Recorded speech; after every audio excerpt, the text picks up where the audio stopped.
Le temps, on va dire, c'est ce qui fait les choses. Clairement, c'est comme le vin, la viande, ça vieillit et ça s'affine avec le temps, ou comme le fromage. Et donc là, il y a un minimum à respecter au moins pour la viande rouge, qui est très importante, c'est les 21 jours.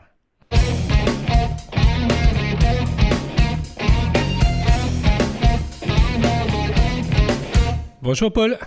Bonjour Yacine. Merci d'être venu, nous sommes ravis de te recevoir aujourd'hui. Avec quel type de partenaires aujourd'hui tu travailles ? Comment tu les choisis et comment tu les sélectionnes ? Quel cahier des charges tu mets en place avec eux pour pouvoir aller dans ce sens de personnalisation de l'offre par rapport aux professionnels, mais aussi d'avoir une gamme complète pour les particuliers ? Alors, aujourd'hui, on se retrouve avec tous nos fournisseurs sur plusieurs critères. On va dire le premier critère, ça va être le critère qualité gustatif. Réellement, c'est ça. On ne va pas utiliser d'autres critères ou d'autres critères secondaires, mais vraiment les premiers critères, ça va être cela. Critères donc gustatifs, donc c'est-à-dire que quand ça arrive donc chez les professionnels, parce qu'aujourd'hui c'est quand même mon cœur de métier, qui est du goût. On va se baser là-dessus, c'est vraiment là-dessus. Je prends une émission qui a le vent en poupe aujourd'hui, qui est très à la mode, c'est Top Chef. Qu'est-ce qu'ils vont rechercher ? Ils vont chercher le goût. Et c'est le même principe pour nous en tant que boucher. On va chercher le goût. Donc quand on dit le goût, ça va être les critères donc, de qualité de la viande. Donc les critères de qualité, comment elle va être élevée, comment elle va être abattue. On va dire les critères de sélection aussi, parce qu'il y a une grosse sélection avant dans la génétique. Pour les races. Donc aujourd'hui, on va vraiment choisir pour ça. Et ensuite, je vais venir donc, on va dire aux sous-catégories, des fois suivant mes envies aussi. Il faut le dire. D'ailleurs, c'est dire le premier critère d'ailleurs, c'est suivant mes envies, parce que des fois j'ai envie de faire ci, j'ai envie de faire ça. Suivant les envies de mes clients. Donc là, ça va être aussi eux qui vont aussi me guider.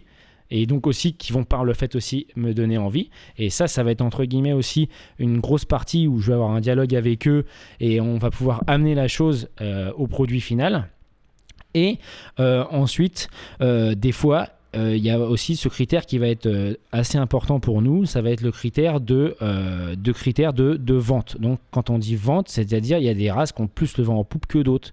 Et là, en l'occurrence, on va s'adapter aussi à notre demande. Donc voilà, ça va être très important. Aller chercher le besoin sur le marché, s'y adapter avec un cahier strict. Absolument. Voilà. Par exemple, donc je vais prendre par exemple des races qu'on vend en poupe aujourd'hui. Ça va être des races Angus, les races Wagyu. Ça, c'est des races qui ont vraiment le vent en poupe. Voilà, il y a des races rustiques aussi qui reviennent au goût du jour. Par exemple, la Bazadaise. Ça revient exactement. Et justement, tu as fait la belle transition sur les races. Peux-tu nous parler un peu des races que tu travailles aujourd'hui, celles absolument. Que tu es en train de sourcer parce que c'est un travail qui ne se fait pas du jour au lendemain. Ouais. Si tu peux nous développer toute cette partie-là au niveau des races. Absolument. Alors, aujourd'hui, on choisit les races pour plusieurs critères. Alors déjà, nous, par exemple, à travers notre travail, on sert beaucoup de professionnels. Donc, on sert aussi donc des brasseries à Paris. Et on le sait, à Paris, aujourd'hui, les brasseries sont gérées par, on va dire, 50%, c'est des Aveyronnais ou des Auvergnats. Voilà. Donc, eux, ils sont très chauvins. Et qu'est-ce qu'ils aiment ? Ils aiment l'Aubrac ou la Salers. Donc, par le fait, on va choisir de l'Aubrac ou de la Salers. Aujourd'hui, l'Aubrac et la Salers, par exemple, c'est des bœufs qui sont labellisés. Donc, on va au contraire tirer cette race vers le haut au maximum. Donc, il y aura quand même un critère de sélection. En l'occurrence, la race Aubrac, c'est la seule race qui est un bœuf fermier aujourd'hui en France. Donc, c'est quand même tiré vers le haut. Ensuite, moi, pour des questions de goût personnel, où je m'y retrouve, par exemple, moi, c'est dans la race normande. Alors, c'est des races, ça n'a pas beaucoup de conformation, mais par contre, ça développe un persillé qui est très intéressant. Après, ils font aujourd'hui, dans les races normandes, ils font du bœuf herbagé, par exemple. Donc, c'est des vaches qui sont finies à l'herbe et ce genre de choses. Et on arrive à avoir une qualité gustative très intéressante et un persillé de viande très intéressant. Voilà. Donc là, on arrive à avoir fini à l'herbe, ça veut dire alimenté sur les 6 derniers mois à peu près. Exactement, okay. Tout à fait. Donc voilà, avec un cahier des charges strict, encore une fois, voilà. Et donc, ils mettent en place un label pour cette race-là, donc la race normande. En parlant de race, donc justement, aujourd'hui, nous, on est en train de sourcer avec un ami qui est vigneron et qui fait de l'élevage par passion, par exemple. Donc, c'est vraiment quand il y a un côté passion à travers ça et pas un côté économique, on arrive à tirer le meilleur de soi-même. Carrément. Et ça, c'est le plus important. C'est la meilleure des motivations, tout à fait. Tout à fait. Donc ça, faut pas l'oublier. Et lui, aujourd'hui, par exemple, travaille du Limousin, donc qui est une race à viande exceptionnelle. faut bien le dire, en termes de viande, de grains de viande, de couleur de viande et de rendement professionnel pour nous exceptionnel, et qui lui est en train de développer des bases ADES. Donc je pense que d'ici 1 an, j'aurai des bases ADES à vous proposer. Donc ça, c'est très intéressant. Et après, aujourd'hui aussi, on travaille avec une personne qui fait des viandes du Morvan, donc, qui s'appelle les viandes du Morvan plutôt. Et lui qui travaille actuellement du Wagyu et qui a implanté donc le Wagyu sur notre sol français. Et là c'est pareil, à l'inverse, on arrive à en avoir assez quotidiennement, mais c'est sur plutôt du one shot ou ce genre de choses, et donc de temps en temps on arrive à proposer des pièces très intéressantes pour vous les restaurateurs, ou même pour les détails au contraire. Et donc voilà, et ça c'est plus une affinité aussi, on va retrouver quelque chose de très persillé et une race qui développe un gras magnifique, extra. Quelle place tu donnes à la maturation dans le travail que tu fais aujourd'hui d'affinage ? Peut-être que c'est sur demande pour certains restaurateurs, mais quelle est la place de la maturation dans ton offre aujourd'hui ? Alors aujourd'hui, la viande, quand elle est abattue, elle rentre tout de suite en rigidité cadavérique. Donc c'est-à-dire la viande, elle a un pH, et donc ce pH, il va évoluer avec le temps. Et le temps, on va dire, c'est ce qui fait les choses. Clairement, c'est comme le vin. La viande, ça vieillit et ça s'affine avec le temps, comme le fromage. Et donc là, il y a un minimum à respecter au moins pour la viande rouge qui est très importante, c'est les 21 jours. Voilà.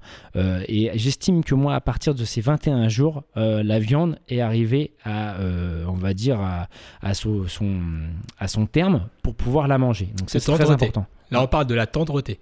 Non, tendreté et gustative. Alors attention, parce que la maturation, au contraire, ça va concentrer les sucres et ça va apporter un goût, entre guillemets, ça va vraiment, le goût va se concentrer et la sapidité va s'améliorer, on va dire, avec le temps. Donc encore une fois, c'est soit ça, on va dire entre guillemets, c'est à tout à chacun de juger qu'est-ce qui est bon.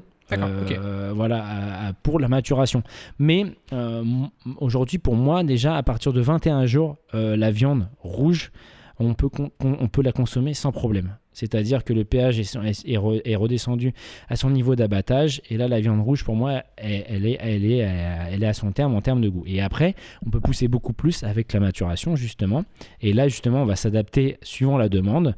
On va pousser jusqu'à des fois 4, 5, 6 semaines, suivant la demande. Voilà. Et encore une fois, il faut vraiment faire le distinguo, mais pour le professionnel, on va dire, qui va nous le demander, ou même le client particulier qui va demander un morceau choisi pour la maturation. Et pour toi, personnellement, est-ce que tu as une durée optimale ? Là, on est vraiment sur le subjectif. Est-ce que pour toi, personnellement, tu as une durée optimale de maturation au-delà de laquelle tu dis non, à partir, par exemple, de 1 mois, pour moi, c'est pas... Alors, une durée maximale de maturation, à partir du moment où c'est bien géré, la durée maximale, ça va être la putréfaction, réellement. Pour moi, à partir du moment où la viande elle se putrefie, donc ça veut dire qu'elle n'est pas propre à la consommation. Clairement. Là, on sort du cadre consommation. Absolument. Et donc, justement, quand la maturation est bien faite, on peut pousser jusqu'à des fois 2-3 mois. Il n'y a aucun souci là-dessus. Je l'ai déjà vu. Et encore une fois, c'est pareil. Il y a des fois, suivant l'élevage et suivant la bête, le morceau va plus ou moins bien réagir. Et encore une fois, c'est à nous en tant que professionnels de juger quand il est bon justement de le mettre en vente et de pouvoir vendre ce morceau-là. C'est important aussi. Il y a le côté vraiment professionnel et jugement du morceau à un moment T pour pouvoir le vendre.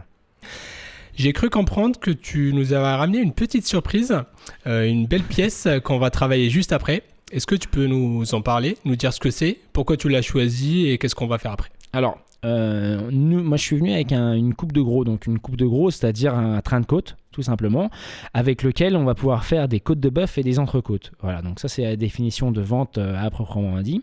Donc le morceau, c'est un carré 5 côtes, donc ça c'est la vraie coupe à la parisienne.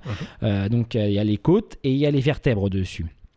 Et donc on va le travailler, on va pouvoir le désosser de A à Z et après on va le découper devant vous. Et qu'est-ce que c'est alors j'ai choisi un train de côte parce qu'on va dire c'est le morceau emblématique. La côte de bœuf, par le fait, c'est vraiment le morceau emblématique. Surtout l'été approche. Ouais, exactement. Tous les viandards aiment ça. C'est le morceau, il n'y a pas un barbecue sans côte de bœuf. Voilà, c'est vraiment le morceau phare. Et donc ce sera l'occasion d'en parler un peu plus. Et pour la race, donc c'est une côte de bœuf normande. Voilà. donc qui est ma race de prédilection par le fait. Voilà.